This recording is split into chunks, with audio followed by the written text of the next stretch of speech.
Hello DD, हार्दिक स्वागत है आप सभी का आपके अपने कार्यक्रम में। मैं हूं आपके साथ डॉक्टर ईशा राजे तिवारी। दर्शकों, अगर हम मनुष्य के शुरुआती दिनों की बात करें तो ऐसे में जो ऊर्जा का स्रोत है वो मनुष्य स्वयं हुआ करता था। सारे काम वो खुद किया करता था। धीरे धीरे काम कैसे दूसरों से करवाया जाता है, कैसे एक ऊर्जा को दूसरी ऊर्जा में बदला जा सकता है, ऐसे बहुत सारी जानकारी मनुष्य को मिली। और आज तो हम सभी देख ही रहे हैं कि टेक्नोलॉजिकली हम लोग कितने ज़्यादा एडवांस हो चुके हैं। अब एक बटन को बस हम दबाते हैं और कितने भारी से भारी, बड़े से बड़े काम चुटकियों में, कुछ सेकंड्स में ही हो जाते हैं। तो आज हम बात करने जा रहे हैं अपने कार्यक्रम में ऊर्जा के क्षेत्र में आत्मनिर्भर मध्य प्रदेश के बारे में। जी हाँ, हम जानेंगे कि आखिर आत्मनिर्भर कैसे हमारा मध्य प्रदेश बन रहा है या फिर बन गया है, इसके बारे में जानकारी लेंगे। और ये जानकारी देने के लिए आज हमने अपने स्टूडियोज़ में आमंत्रित किया है श्री मनु श्रीवास्तव जी को, जो कि अपर मुख्य सचिव हैं ऊर्जा विभाग, साथ ही साथ नवकरणीय ऊर्जा विभाग मध्य प्रदेश से। आपका कार्यक्रम में हार्दिक स्वागत है। इसी के साथ दर्शकों, जैसा कि आप सभी जानते हैं, हमारा जो विषय है आपको पता चल ही गया है। साथ ही साथ आपके मन में जो भी प्रश्न है, कोई सुझाव है, विचार है, उसके लिए भी आप हमसे कॉल कर सकते हैं। हमसे संपर्क करने के लिए हमारा नंबर नोट कर लीजिए। हमारा नंबर है 0755-266-0049। हमारा टोल फ्री नंबर है 1800-233-0040। नंबर आपकी टेलीविजन स्क्रीन पर दिखाए जा रहे हैं। अब आज का जो हमारा टॉपिक है, इसके बारे में थोड़ी हम जानकारी ले लेते हैं मनु श्रीवास्तव जी से। ऊर्जा के क्षेत्र में आत्मनिर्भर मध्य प्रदेश, अब ऊर्जा में आखिर आता क्या क्या है, इसके बारे में सबसे पहले जानते हैं। सबसे पहले तो मुझे बताते बहुत खुशी होती है कि हम वाकई में आत्मनिर्भर हो रहे हैं, जो आपके आज के इस प्रोग्राम का टाइटल भी है। हमारी अपनी रिक्वायरमेंट भी बढ़ रही है, जिस बिजली की हमें ज़रूरत है और उसे हम पूरा कर पा रहे हैं। पिछले 10 सालों की ही बात करें तो जो अधिकतम डिमांड है, जो एक समय में अधिकतम बिजली की रिक्वायरमेंट पड़ती, आवश्यकता पड़ती है, वो 10 साल पहले आज से 9,500 मेगावाट थी और इस साल हमारी बढ़ के 18,000 मेगावाट हो गई। मतलब पिछले 10 साल में लगभग हम दुगनी हमारी बिजली की डिमांड बढ़ी है और हम लोगों ने उस डिमांड को पूरा किया है।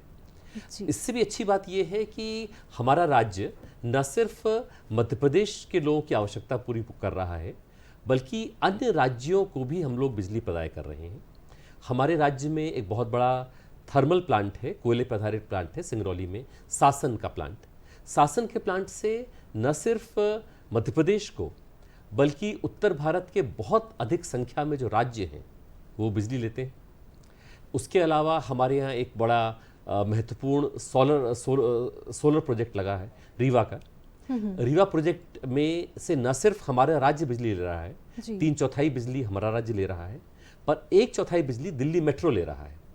और आपके दर्शकों की जानकर खुशी होगी कि जब दिल्ली मेट्रो दिन में चलता है तो उस दरमियान उनकी 65% बिजली की रिक्वायरमेंट रीवा में जो प्रोजेक्ट है उससे पूरा होती है और उससे दिल्ली मेट्रो सेविंग भी कर रहा है। इसी प्रकार हमारा एक अगला प्रोजेक्ट सोलर का लगा है, जिसमें हम अपने राज्य के अलावा इंडियन रेलवेज को, भारतीय रेल को बिजली देंगे और भारतीय रेल 9 राज्यों में उस बिजली का इस्तेमाल करेगा। और जो मैं दोनों ही बातें जो कह रहा हूं उसमें ये ऐसा नहीं है कि रेलवे स्टेशन के लिए या एसी के लिए, ट्रेन के चलने के लिए, दिल्ली मेट्रो के चलने के लिए या भारतीय रेल के चलने के लिए ये बिजली इस्तेमाल हो रही है। जी श्रीवास्तव जी, इसी के साथ हमारे साथ एक कॉलर जुड़ गए हैं। डॉक्टर प्रवीण अग्रवाल जी ग्वालियर से हमारे साथ जुड़े हैं। कार्यक्रम में हार्दिक स्वागत है आपका। बताइए क्या प्रश्न है। बहुत धन्यवाद। मैं माननीय मंत्री जी, अगर मेरी आवाज सुन रहे हो तो मैं उनको नमस्कार कर रहा हूँ। जी, हम आपको सूचित करना चाहते हैं, मंत्री जी अभी हमारे साथ नहीं जुड़ पाए हैं। हमारे साथ कार्यक्रम में उपस्थित हैं अपर मुख्य सचिव ऊर्जा विभाग, साथ ही साथ नवकरणीय ऊर्जा विभाग से मनु श्रीवास्तव जी। आप उनसे अपना प्रश्न पूछ सकते हैं। प्रवीण जी, आप सवाल पूछिए, हम कोशिश करेंगे आपके सवाल का। मेरा सवाल नहीं है, सब मेरा सुझाव है जी। क्योंकि विषय मध्य प्रदेश को विद्युत के क्षेत्र में आत्मनिर्भर बनाने का, तो मैं भी चाहता हूं, चूंकि मैं मध्य प्रदेश के हृदय स्थल ग्वालियर का निवासी हूं और हमारे ऊर्जा मंत्री जी हमारे क्षेत्र शहर से ही हैं, तो मैं भी चाहता हूं कि उनके नेतृत्व में मध्य प्रदेश, माननीय मोहन यादव जी के नेतृत्व में मध्य प्रदेश आत्मनिर्भर बने। इस हेतु में एक सुझाव प्रेषित कर रहा हूँ। और मेरा सुझाव ये है कि एक और तो हम अपनी बिजली कोयले से, पानी से, इन सब चीजों से उत्पादन करते हैं, और वो उत्पादन करने के बाद कई बार हमारे यहाँ मांग और पूर्ति में अंतर आ जाता है, तो हमें पावर कट करना पड़ रहा है। वर्तमान में भी बीच बीच में ये ऐसी समस्या आती है और कई बार कोयले के अनुपलब्धता को लेकर सरकार के पांव फूलते हैं। दूसरी तरफ हम जो नवकरणीय ऊर्जा को प्रोत्साहन करने की बात है, तो नवकरणीय ऊर्जा में अगर जिस तरह से घरेलू उपभोक्ताओं को हम सब्सिडी दे रहे हैं, अगर यही सब्सिडी हम इंडस्ट्रियल कंज्यूमर्स को देना शुरू कर दें, तो उनके पास जगह भी होती है और उनके पास इस बात के लिए वो ज्यादा अवेयर भी होते हैं, तो वो अपनी इंडस्ट्री के साथ साथ अपने पड़ोस की इंडस्ट्री को या दूसरे प्रदेशों की इंडस्ट्री को बिजली सप्लाई करने में अपनी भूमिका अदा कर सकते हैं। उससे सरकार को एक बार सब्सिडी केवल सोलर प्लांट लगाने में देनी पड़ेगी, उसके बाद सरकार जो उनका बिजली का उत्पादन होगा उस पर सरकार अपनी ड्यूटी लेगी ही। उस सोलर का पूरा रखरखाव उस इंडस्ट्री वाले को ही करना पड़ता है, सरकार को उसका ड्यूटी मिलेगी मध्य प्रदेश सरकार को। उसके साथ अगर वो जब सरप्लस में होगी तो मध्य प्रदेश सरकार पूरे प्रदेशों में उस बिजली को विक्रय करेगी, तो मुझे लगता है कि वो ज्यादा प्रभावी हो जाएगा और मध्य प्रदेश के आत्मनिर्भर बनने में बड़ा महत्वपूर्ण कदम होगा, ऐसा मैं मानता हूँ। श्रीवास्तव जी से भी नमस्कार कर रहा हूँ। अगर उनको जी धन्यवाद हमसे प्रवीण जुड़ने के जी, लिए। मैं आपकी भावनाओं से पूरी तरह से सहमत हूँ, आपकी भावनाओं से मैं इत्तेफाक रखता हूँ। तो पहली बात तो मैं बहुत खुशी से आपको बताना चाहूँगा कि जो आप सोच रहे हैं शायद हम उससे भी आगे हैं, टेक्नोलॉजी उससे भी आगे है।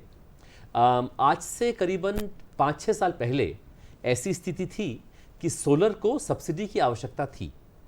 आज की तारीख में स्थिति यह है कि सोलर से पैदा हुई बिजली दरअसल कोयले से पैदा हुई बिजली से सस्ती है, तो उसमें हमें किसी सब्सिडी की आवश्यकता नहीं है, मात्र हमें उसमें चीज़ों को बेहतर तरह से व्यवस्थित करने की आवश्यकता है।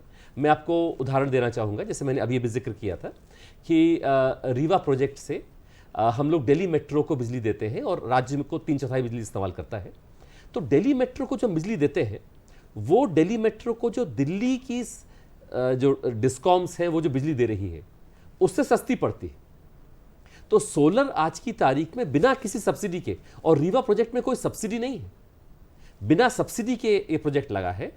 और बल्कि मैं कहना चाहूँगा ये पहला प्रोजेक्ट था हिंदुस्तान का जिसने कि सोलर से कम दरों पे, कोयले से कम दरों पर सोलर एनर्जी अवेलेबल कराई, बिना सब्सिडी के ये हुआ है। तो आज की तारीख में सब्सिडी की आवश्यकता नहीं है। बहुत सारी इंडस्ट्रीज़ सोलर लगा रही हैं। जैसे अभी हमारा 1500 मेगावाट का एक प्रोजेक्ट लगाया गया है जो मध्य प्रदेश के अलावा भारतीय रेल को भी बिजली दे रहा है, सोलर बिजली दे रहा है। उस पर सरकार की ओर से कोई सब्सिडी देने की आवश्यकता नहीं पड़ी है, पर उसके बावजूद भी उसकी बिजली हमारे कोयला से पैदा होने वाली बिजली से ऑलरेडी सस्ती है। तो इस तरह के ऑलरेडी कई काम चल रहे हैं जिसमें अधिक से अधिक हम कोशिश कर रहे हैं कि सोलर को बढ़ाया जाए। आज की तारीख में हम देखें तो जितनी हम बिजली लेते हैं, बिजली जैसे आपने सही कहा तमाम तरह से ली जाती है, कोयले से आधारित बिजली ली जाती है, पानी से बिजली बनती है, न्यूक्लियर से बिजली बनती है, वगैरह वगैरह। तो उसमें से जितना मेगावाट में अगर हम नापें तो 24% बिजली नवकरणीय स्रोतों से प्राप्त होती है। पर अगर हम उसका एनर्जी से बात करें, क्योंकि क्या होता है कि कोयले का प्लांट 24 घंटे चलता है और सोलर प्लांट तभी चलेगा जब सूरज होगा, विंड प्लांट तभी चलेगा जब हवा बहेगी। तो इनसे जो एनर्जी में कंट्रीब्यूशन है वो करीब 10% है, बट इसको हमें और आगे बढ़ाना है। माननीय प्रधानमंत्री महोदय ने जो विश्व के सामने संकल्प किया है हमारे देश की ओर से, वो नेट ज़ीरो की बात करता है।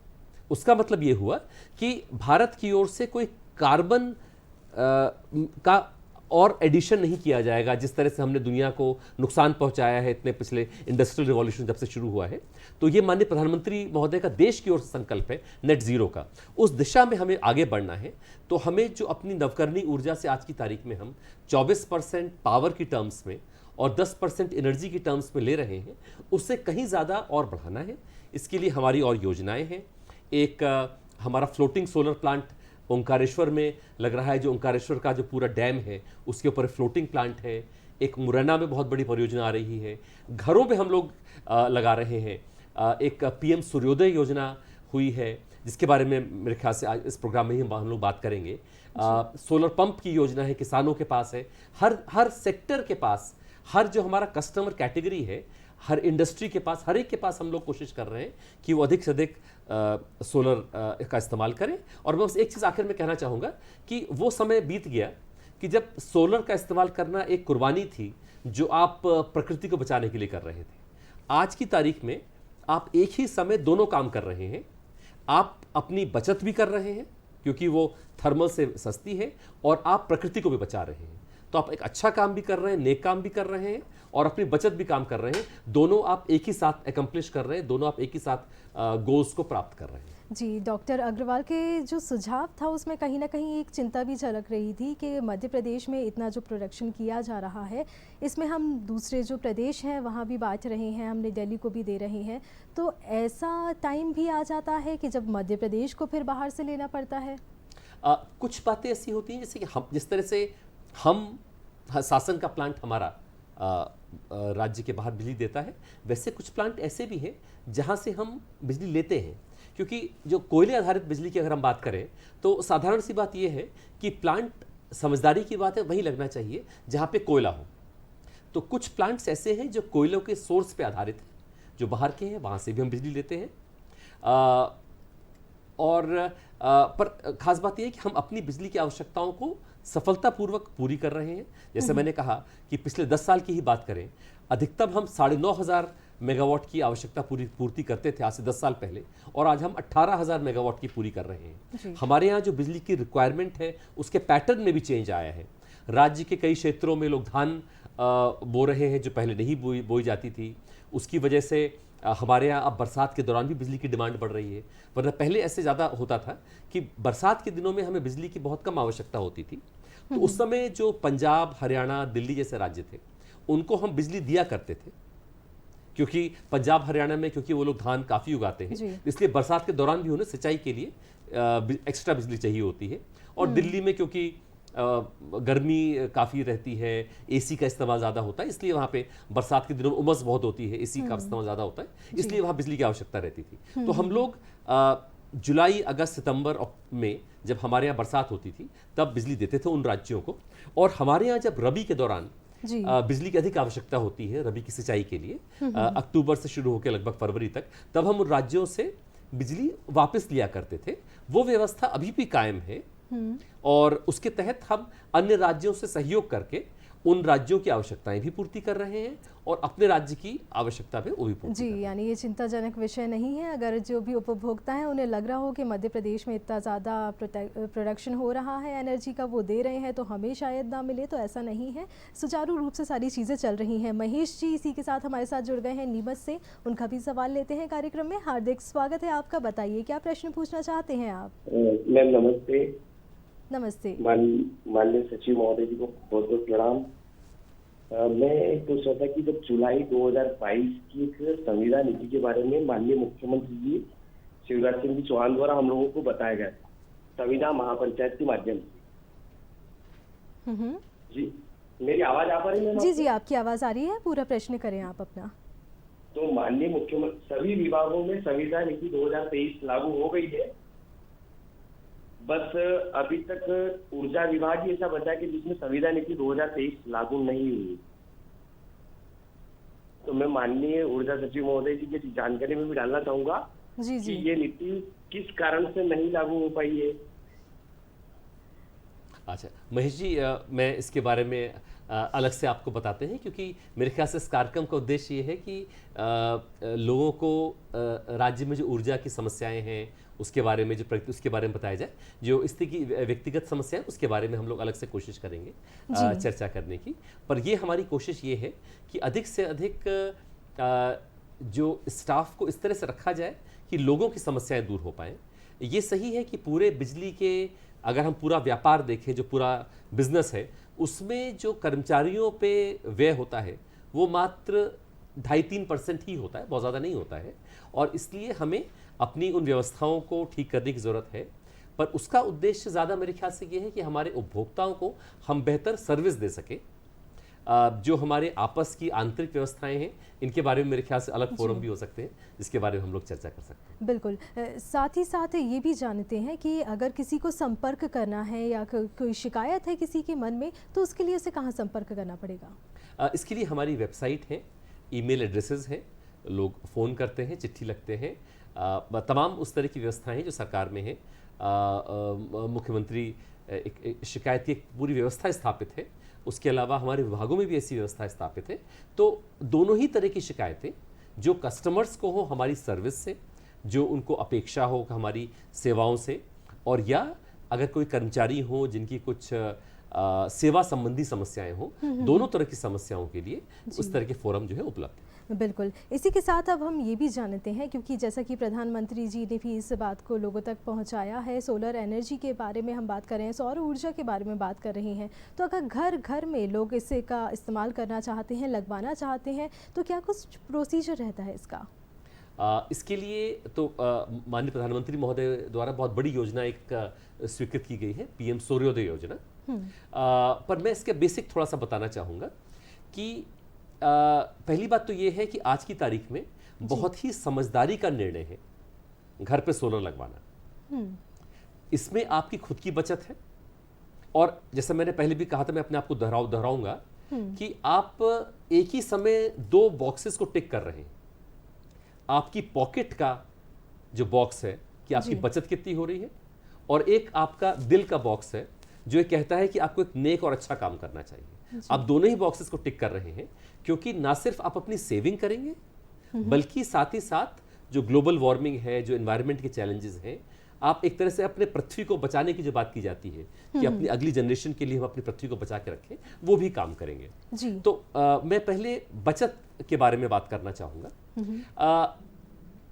अगर हम आज की तारीख में एक सोलर प्लांट लगाते हैं तो उससे जो हमें बिजली मिलेगी, ये मान लें कि आपको करीबन 3-3.5 रुपए की पड़ेगी। जबकि आमतौर पे अगर कोई कस्टमर, घरेलू कस्टमर जो है वो बिजली खरीद रहा है, उसको अमूमन, अगर हम बहुत छोटे कस्टमर्स का छोड़ दें जिनको बहुत सरकार सब्सिडी दे रही है, तो करीबन 6-7-8 रुपए तक वो सब्सिडी तो कॉस्ट आती है पूरी बिजली की। उसके तुलना में सोलर की कीमत मात्र 3.5 रुपए पड़ेगी। समस्या ये आती है कुछ लोगों को कि एक अपफ्रंट कॉस्ट जरूर आती है, जो भी बहुत ज्यादा नहीं है। मैं कहूंगा कि अगर एक मध्यम वर्गीय परिवार है, मोटे तौर पे मैं कहूंगा कि अगर आपका बिल एवरेज साल का 5,000 प्रति माह आ रहा है, जो मेरे ख्याल से एक मध्यम वर्गीय परिवार जिसके 1-2 एसी हैं, बाकी रिक्वायरमेंट्स हैं, टीवी, पंखा वगैरह है, तो उनका करीब 5,000 प्रति माह आ रहा है। तो आपके लिए 5 किलोवाट का अगर अपनी छत पे लगवा ले तो काफ़ी होगा। तो थंब रूल के तौर पे कह सकते हैं कि 1,000 बिल पे अगर आप 1 किलोवाट लगा लें तो काफ़ी होगा। 1 किलोवाट की जो कॉस्ट आती है आज की तारीख में, वो आप समझ लें करीब करीब 60,000 रुपये प्रति किलोवाट तक आएगी। उसमें आप अगर आपने 5 किलोवाट का लगाया तो समझ लीजिए 3 लाख का सिस्टम आज की तारीख में होगा वो। उसमें सरकार सब्सिडी भी देती है, और सब्सिडी मात्र घरेलू क्षेत्र के लिए है। और मैं कहना चाहूंगा कि सब्सिडी मात्र लोगों को इंकरेज करने के लिए है, क्योंकि अगर सिर्फ कॉस्टिंग पे देखें तो जैसे मैंने कहा कि जहां पे आप नॉर्मल बिजली आपकी 7 रुपये पड़ रही है, या आपकी 3.5 रुपये की पड़ रही है, तो सिर्फ आपको इंकरेज करने के लिए है। पर वो है कि पहले 3 किलोवाट तक 40% सब्सिडी भारत सरकार देती है जी। और उस 3 से 10 किलोवाट तक 20% सब्सिडी देती है। तो हम लोग ये कोशिश कर रहे हैं एक नई स्कीम लाने की, इस तरह के इंप्लीमेंट करने की, कि हम लोग इंकरेज करें प्राइवेट सेक्टर को इन्वेस्ट करने में, कि हम कॉलोनीज को एक तरह से मिलाएं, उनके जितने भी रहने वाले लोग हैं उन सबको एक पैकेज के तौर पे ऑफर करें किसी डेवलपर को, और कहें कि वो वहाँ पे इन्वेस्ट करें। तो उसका इन्वेस्टमेंट होगा, उससे बिजली वहाँ के रहने वाले खरीदेंगे। और हम अपनी डिस्कॉम्स को इसमें इस तरह से बांध रहे हैं कि जो बिजली का बिल है वो उस कंपनी को देने के बजाय डिस्कॉम को ही वहां का लोग आदमी दे, तो 2 जगह बिल देने की आवश्यकता नहीं पड़ेगी। डिस्कॉम ही बिल देगी। डिस्कॉम पर 2 हिस्सों में बिल ले रही है, एक डिस्कॉम द्वारा दी गई बिजली का बिल, और एक जो सोलर आपके छत पे प्राइवेट डेवलपर ने लगाया है उसने जो बिजली दी उसका बिल, दोनों मिला के आप ये व्यवस्था हम लोग कायम कर रहे हैं। उसके पीछे उद्देश्य ये है जिससे कि जो कैपिटल कॉस्ट शुरू में लगाना पड़ रहा है वो भी आपको ना लगाना पड़े, और आपके घर पे सोलर बिजली आ जाए और अपनी बचत भी कर सके। जी, बचत की ये बात हो गई, लेकिन कुछ ऐसा स्क्वायर फीट का कुछ क्राइटेरिया रहता है? ऐसा रहता है कि जैसे मैंने आपसे कहा, एक थंब रूल कहा मैंने आपसे कि 1,000 अगर आपका बिल है तो 1 किलोवाट सिस्टम काफी है। तो उसी तरह से आप ये कह सकते हैं कि अगर आपका 1 किलोवाट के लिए आपका 100 स्क्वायर फीट की जगह उसके लिए काफ़ी रहती है। और उसके लिए अगर किसी को ये कनेक्शन लेना है तो कहाँ संपर्क करना पड़ेगा? इसके लिए जो वहाँ पे डिस्कॉम में व्यवस्थाएं हैं, इसके पीछे नेट मीटरिंग का कॉन्सेप्ट होता है। मैं आपको 1-1.5 मिनट में समझा देता हूँ, आसानी से कोशिश करता हूँ समझाने का। नेट मीटरिंग सिर्फ ये कहती है कि जैसे रात है, सूरज डूबा हुआ है, उस समय आप पूरी जो बिजली है अपनी, वो आप अपनी हमारी डिस्कॉम से ले रहे हैं, बिल चल रहा है, आप उसका पेमेंट कर रहे हैं डिस्कॉम को। सूरज उगा, थोड़ी बिजली पैदा होनी शुरू हुई, उस समय आपकी जो बिजली की रिक्वायरमेंट है, थोड़ी आपकी छत पे लगी हुई सोलर से आई, थोड़ी डिस्कॉम से आई, तो आपका जो बिल है वो थोड़ा धीमे चलेगा। जैसे रात में चल रहा था उसके मुकाबले थोड़ा धीमे चलेगा, क्योंकि आप कुछ सोलर भी इस्तेमाल कर रहे हैं। इसी तरह जैसे जैसे सूरज उगा, सूरज की रोशनी बढ़ती गई, आपने डिस्कॉम से बिजली लेनी कम कर दी। और ऐसा भी कोई दिन हो सकता है कि मान लीजिए रविवार है, आप लोग बाहर गए हैं या घर की खपत कम है, आप लोग ऑफिस गए हैं, परिवार सब लोग ऑफिस जाते हैं, स्कूल कॉलेज जाते हैं, घर की खपत कम हो। अगर मान लीजिए ऐसी स्थिति आई कि आपने प्रोड्यूस ज़्यादा किया, पैदा ज़्यादा किया और कंज्यूम कम किया, बिजली खपत कम है आपकी, तो जो एक्सेस बिजली है वो वापस डिस्कॉम को जाती है। तो आपको जो महीने के आखिर में बिल आता है वो होता है कि जो बिजली आपने डिस्कॉम से ली, रात में ली या दिन में बाकी टाइम ली, माइनस उससे घटाया जाता है वो बिजली जो आपने डिस्कॉम को दी, कि जब आपने दोपहर के समय आपने एक्सेस प्रोडक्शन किया, जितना आपकी रिक्वायरमेंट है उससे आपने ज़्यादा पैदा किया, तो आपने एक्सेस जो है वो वापस डिस्कॉम को दिया। तो जो नेट मीटरिंग है वो उन दोनों को माइनस करके पैदा होती है। तो ये नेट मीटरिंग का कॉन्सेप्ट है। और नेट मीटरिंग के लिए आप डिस्कॉम में एप्लीकेशन देते हैं, हमारी डिस्कॉम सहयोग कर रही हैं और वो आपको नेट मीटरिंग करा के देंगी। बिल्कुल। तो विद्युत से संबंधित दर्शकों, अगर आपके मन में भी कोई सवाल है या प्रश्न है, उसके लिए आप हमसे संपर्क कर सकते हैं। अगर आप सोलर एनर्जी से रिलेटेड भी कुछ पूछना चाहते हैं तो उसके लिए भी आप हमसे संपर्क कर सकते हैं। कार्यक्रम के दौरान हमारे जो फ़ोन नंबर हैं वो आपको दिखाए जाते रहेंगे, आप उन्हें नोट करें, हमें कॉल करें और अपना प्रश्न करें। साथ ही साथ हम जैसे कि हम आपसे जाना कि घर में अगर कोई लगवाना चाहता है सोलर प्लांट तो इसके लिए क्या कुछ प्रोसेस रहती है। अब यही बात अगर हम किसानों के लिए करें तो क्या कुछ अलग से उन्हें सुविधाएं दी जा रही हैं? जैसे आप जानते हैं कि सरकार का फोकस हमेशा ही किसान रहे हैं और रहने भी चाहिए। तो किसानों के लिए अलग अलग योजनाएं हैं, मैं उनके बारे में बताना चाहूँगा। सबसे पहली योजना पहले से चली आ रही है सोलर पंप योजना। उसके पीछे उद्देश्य ये है कि इलेक्ट्रिक पंप जो होता है उसमें बहुधा समस्या ये आती है कि लंबा तार खिंचा है, तार में कोई दिक्कत आ गई, या क्या दिक्कत आती है कि सब किसान, जाहिर है एक ही समय उनको सिंचाई की आवश्यकता पड़ती। जैसे रबी का सीजन होगा, पूरे क्षेत्र के किसान, हर सारे पड़ोसी किसान जो हैं वो पंप चला रहे हैं, उसमें अक्सर ट्रांसफार्मर फेल होने का खतरा रहता है, तार का फेलियर हो सकता है। तो जिस समय सबसे ज़्यादा ज़रूरत होती है किसान को जी, तभी कभी कभी उसे लगता है कि साहब तभी उसकी व्यवस्था में चुनौती आ गई जब उसको समस्या महसूस कर रहा है। तो इससे बचने के लिए, और जो मैंने कहा नेट ज़ीरो की तरफ हम जाना चाह रहे हैं, हम प्रकृति करीब जाना चाह रहे हैं, उसके लिए सोलर पंप की योजना सरकार ने पहले से चल रही थी। बाद में भारत सरकार ने एक योजना कुसुम योजना चलाई, तो उसको कुसुम बी के तौर पे भी कहा जाता है सोलर पंप की योजना। सोलर पंप हमारे राज्य में करीबन 21,000 पंप लग चुके हैं और हमारे यहाँ किसान सफलतापूर्वक उन सोलर पंप्स का इस्तेमाल कर रहे हैं जी। उसके पीछे व्यवस्था रखी गई है कि 30% पैसा उसका भारत सरकार से आता है, 30% राज्य सरकार से आता है और 40% किसान को देना होता है मात्र जी। और अभी हम लोगों ने उसका टेंडरिंग किया है, तो अगले करीबन 20-25 दिनों में, महीनों में सोलर पंप के रेट्स हम लेके किसानों के पास पहुंच जाएंगे। बिल्कुल, और ये बहुत ही इसके बारे में हम बिल्कुल और जानकारी आपसे लेंगे। अभी हमारे साथ कॉलर जुड़ गए हैं, उनका सवाल हम पहले ले लेते हैं। इंदर सिंह जी हमारे साथ जुड़े हैं कार्यक्रम में उज्जैन से। कार्यक्रम में हार्दिक स्वागत है आपका, बताइए क्या पूछना चाहते हैं आप? सर नमस्ते, मैं इंदर सिंह जादौन, गांव मताना कला, जिला उज्जैन से बोल रहा हूँ। मेरे प्रश्न का सर ने अभी जवाब दिया है।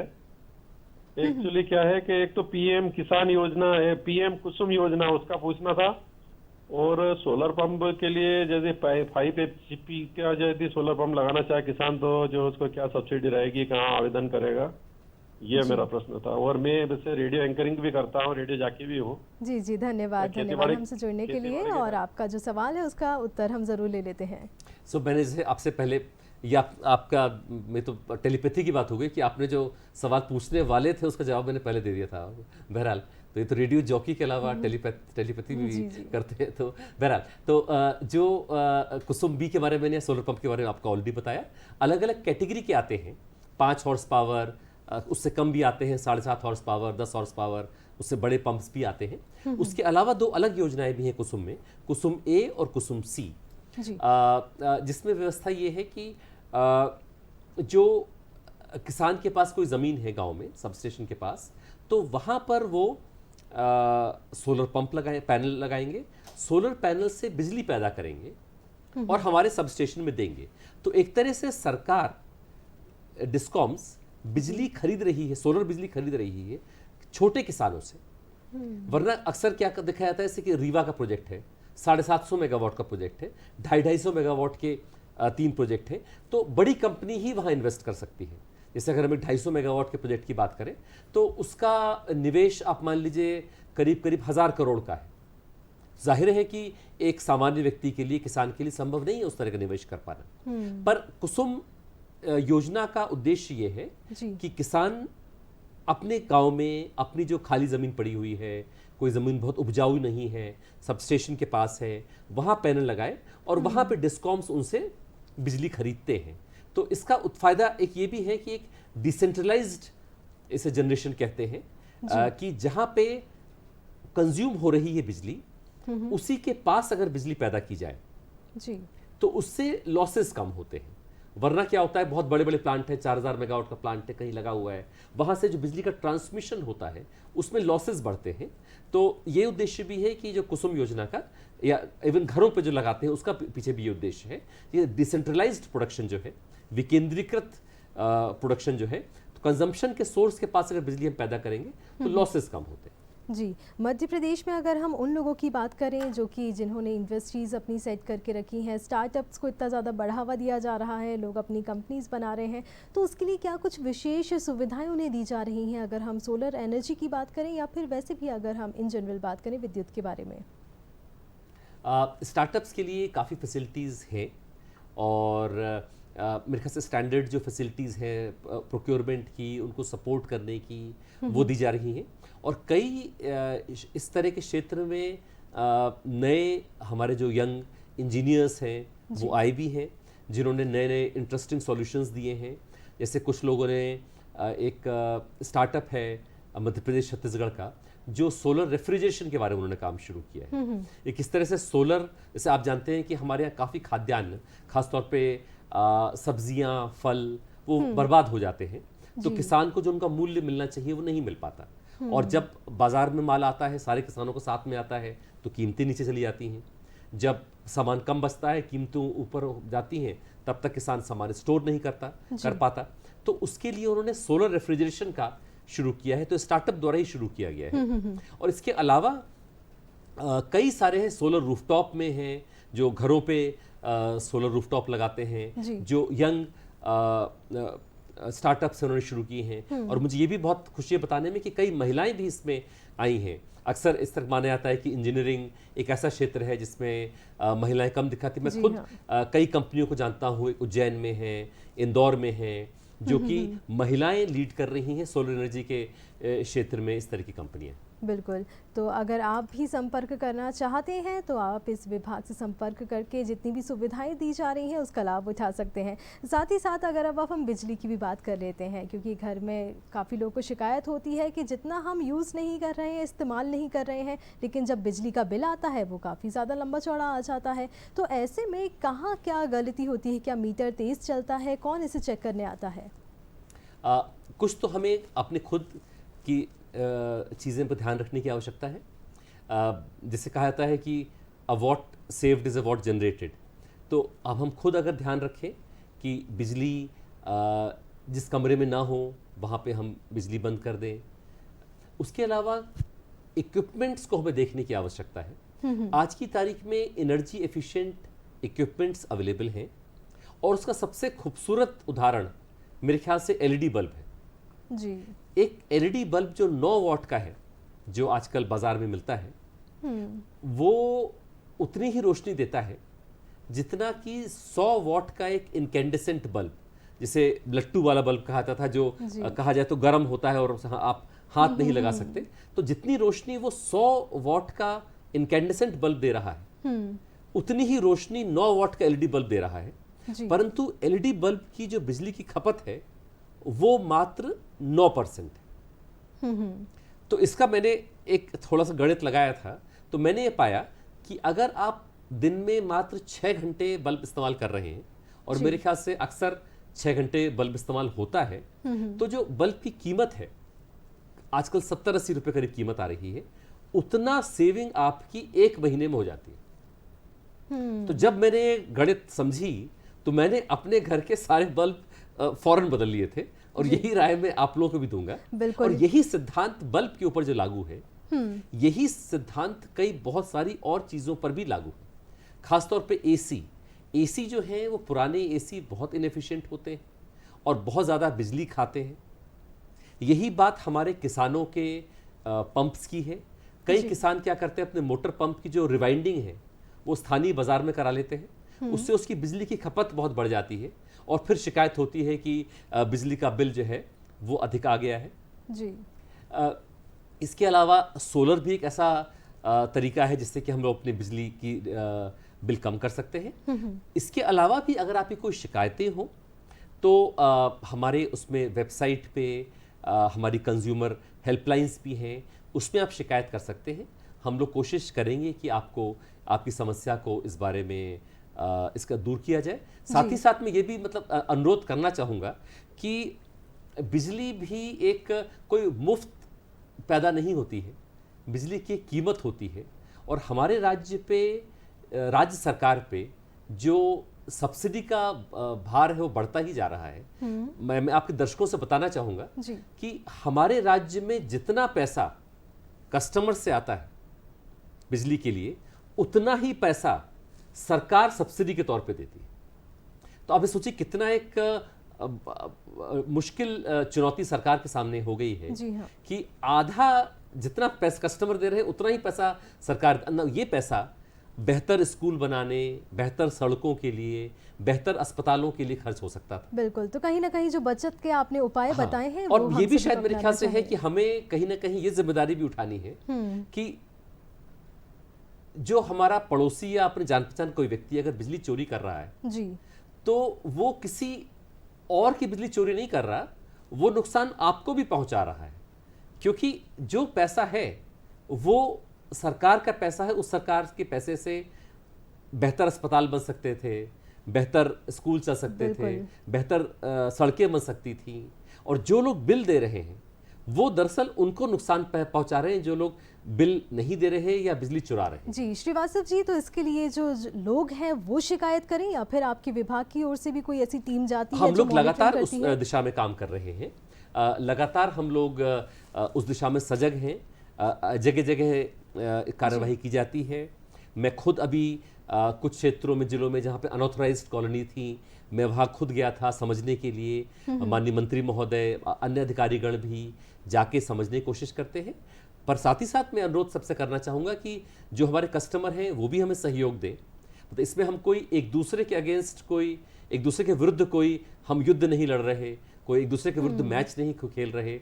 हमारा एक कॉमन ध्येय है, हमारा एक ज्वाइंट ध्येय है कि किस तरह से हम अपने राज्य को, अपने देश को बेहतर बना सकें, एक बेहतर देश बना सकें, एक बेहतर राज्य बना सकें। तो जिस तरह से हर चीज़ की चोरी करना बुरा है, उसी तरह से बिजली की चोरी करना ही बुरा है, क्योंकि बिजली भी मुफ्त नहीं आती, बिजली की भी कीमत होती है। बिल्कुल, और किसी उपभोक्ता को लगता है कि बिजली की चोरी हो रही है आसपास में, तो उसकी शिकायत भी की जा सकती है। साथ ही साथ आप बल्ब की बात कर रहे थे, एलईडी बल्ब का हमें उपयोग करना चाहिए, तो इसके लिए हमने कुछ समय पहले की अगर हम बात करें तो जगह जगह पर देखा था विभाग की ओर से कुछ बल्ब्स, ट्यूबलाइट्स भी वितरण किए जा रहे थे, बेचे जा रहे थे, तो उसकी हम अपडेट लेना चाहेंगे आपसे।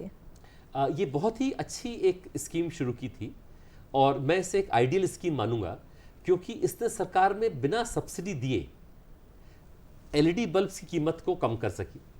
एलईडी बल्ब्स की कीमत आज से करीबन 7-8 साल पहले 300 रुपये हुआ करती थी, 9 वाट के एलईडी बल्ब की, और फिर एक ESL करके संस्था है भारत सरकार की, उसने बिना किसी सब्सिडी दिए बेहतर व्यवस्थाएं करके LED बल्ब की कीमत अब 60-70 रुपए ले आई, जी। और उसकी वजह से पूरे देश में LED बल्ब का इस्तेमाल बढ़ा।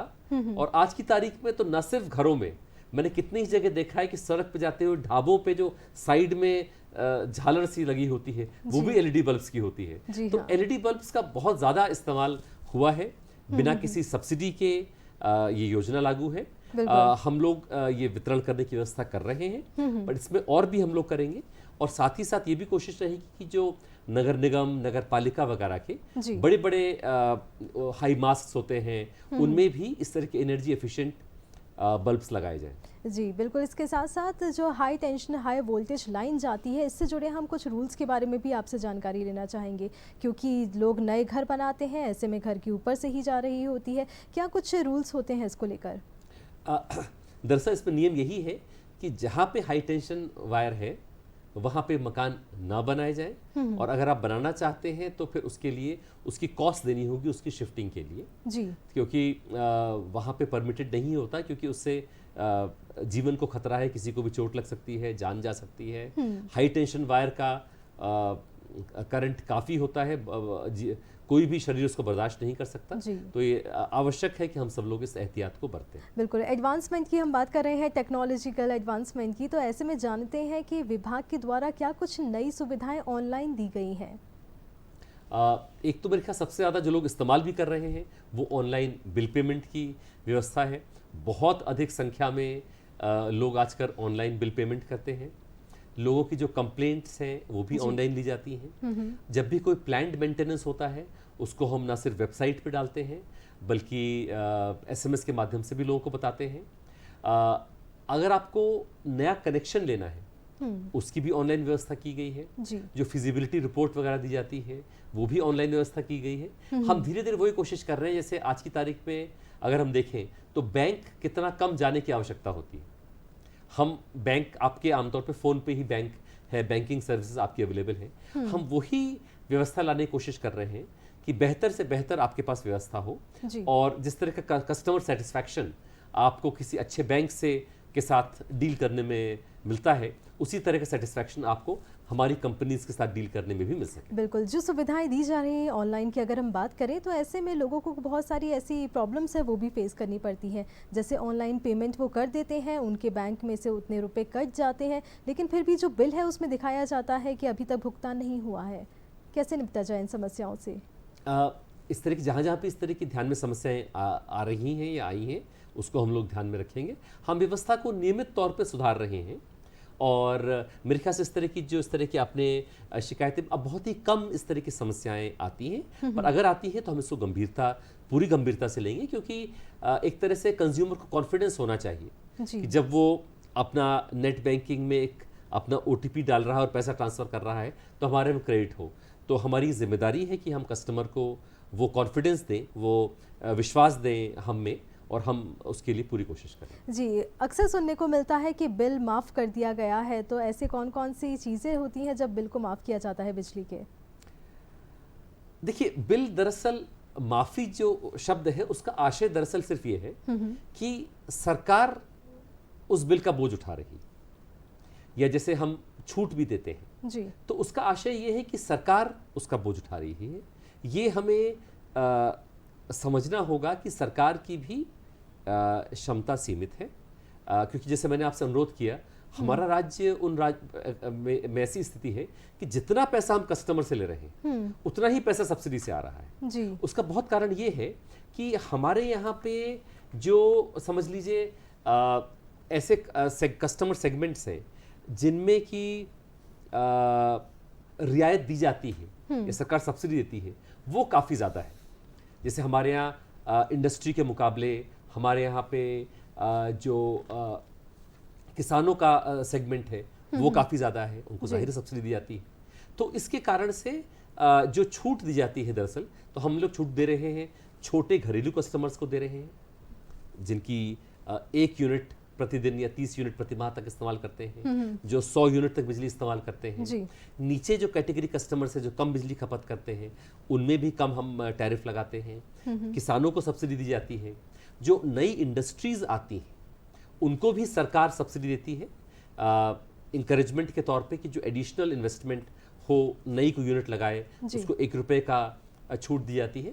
तो ये तमाम छूट सरकार दे रही है जिससे कि लोगों का जीवन आसान हो सके, नई इंडस्ट्रीज आ सके, किसान जो है वो बेहतर ज़िंदगी जी सके। जी बिल्कुल। इसी के साथ अगर नएपन की हम बात कर ही रहे हैं और ऐसे में नई नई जो समस्याएं हैं वो भी लोगों के सामने आती हैं, क्योंकि पहले तो बड़े बड़े परिवार हुआ करते थे, सब एक साथ रहा करते थे, लेकिन अब जो न्यूक्लियर फैमिलीज़ हैं वो भी बहुत ज़्यादा बढ़ती जा रही हैं।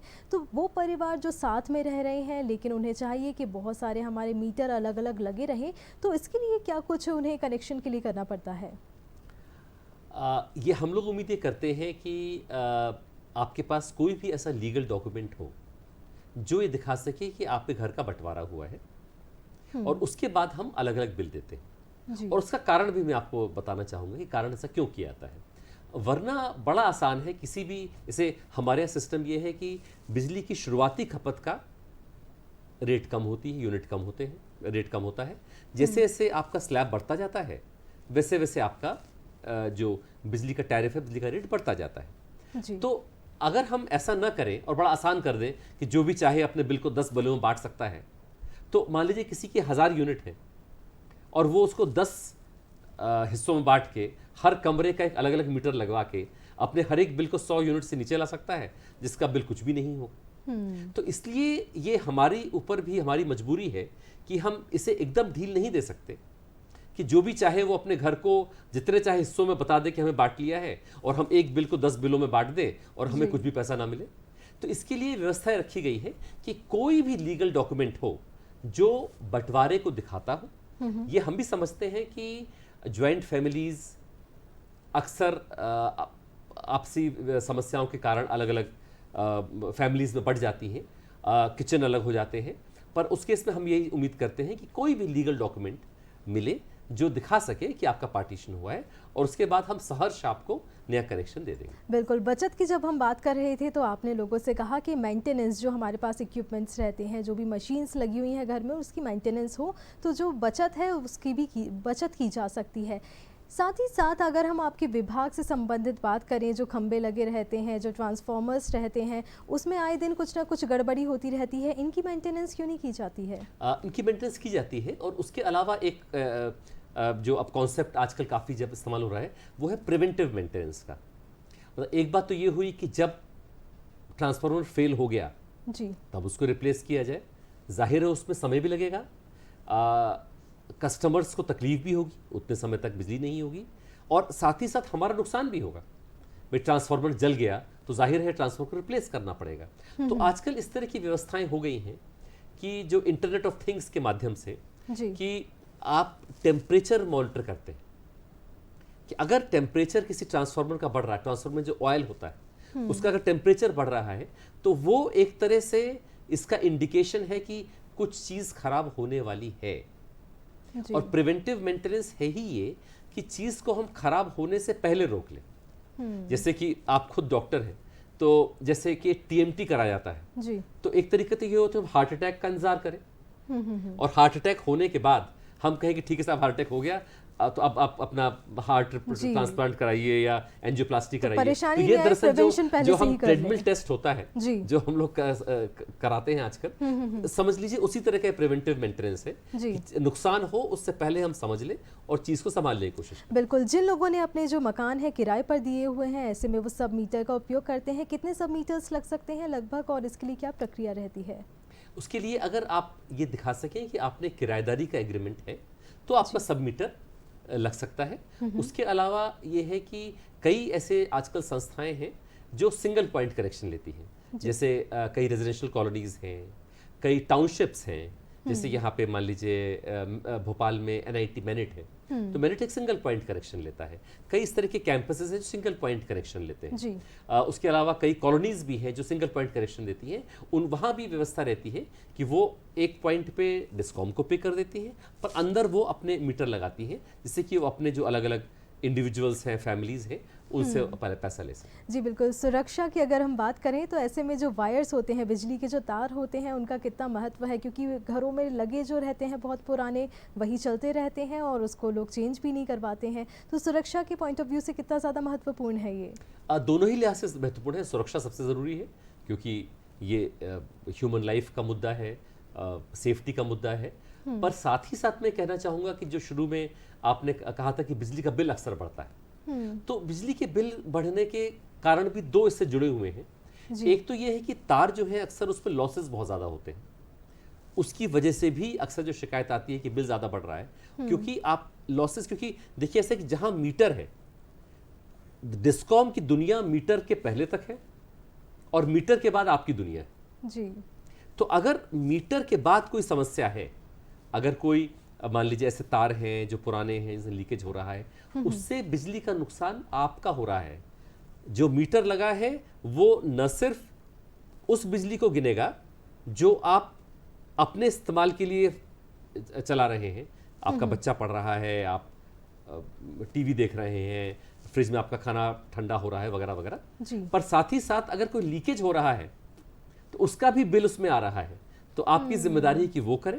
और दूसरा एक होता है कि अगर आपने कुछ बहुत ही एक इंडक्टिव लोड लगा रखा है तो उसमें एक पावर फैक्टर होता है, उसको बैलेंस करने की आवश्यकता है। खासतौर पे जो अपनी इंडस्ट्रीज हैं वो अक्सर करती हैं जिससे कि इंडक्टिव लोड बहुत ज़्यादा बढ़ जाता है, तो उसमें एक कैपेसिटर बैंक होता है छोटा सा, वो अगर आप छोटा सा लगा लें तो हमेशा के लिए आपका पावर फैक्टर इंप्रूव हो जाएगा और आपका जो बिजली का बिल है उसमें आपको रियायत मिलेगी। बिल्कुल। ये सवाल जो है सुरक्षा से संबंधित है, बहुत ही छोटा सा है, फिर भी आपसे जानना चाहेंगे, जो मीटर होते हैं उसमें अगर शॉर्ट सर्किट हो जाए, धुआं निकलने लगे, तो ऐसे में क्या करना चाहिए, क्योंकि लोग एकदम से घबरा जाते हैं? सबसे पहले तो जितने भी अपने पावर के पॉइंट्स हैं वो बंद करने चाहिए। पानी का इस्तेमाल नहीं करना चाहिए। सबसे गलत है कि ऐसी आग पे जो बिजली से आधारित हो उस पर पानी का इस्तेमाल नहीं करना चाहिए। सारे पॉइंट्स हमें फ़ौरन बंद कर देने चाहिए। साथ ही साथ अगर आपका कोई एलपीजी या इस तरह की चीज़ है उसको आपको बंद करना चाहिए और फ़ौरन रिपोर्ट करना चाहिए नियरेस्ट जो भी हो। हमारे इस तरह के कॉल लाइंस भी हैं, स्थानीय भी नंबर आपको पता हो तो फ़ौरन आपको इस तरह खबर करें। और उससे बेहतर जैसे मैंने प्रिवेंटिव मेंटेनेंस की बात की, बिल्कुल बिल्कुल, तो वही बात घर पे भी लागू होती है। अक्सर ऐसा होता है कि हम चिंगारी को इग्नोर कर देते हैं।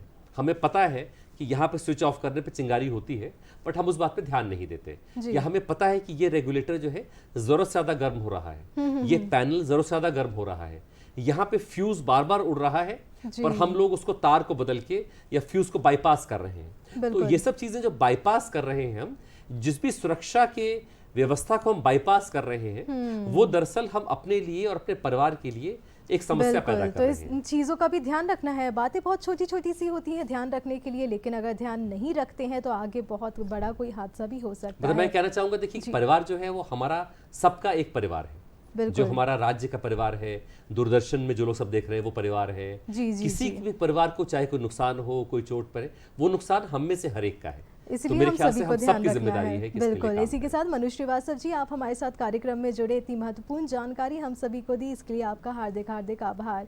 बहुत बहुत धन्यवाद। मुझे आपने मौका दिया अपने दर्शकों से मुखातिब होने का, उनसे बात करने का। धन्यवाद जी। इसी के साथ दर्शकों, डॉक्टर ईशा राजे तिवारी और हेलो डीडी की टीम को दीजिए आज्ञा। नमस्कार।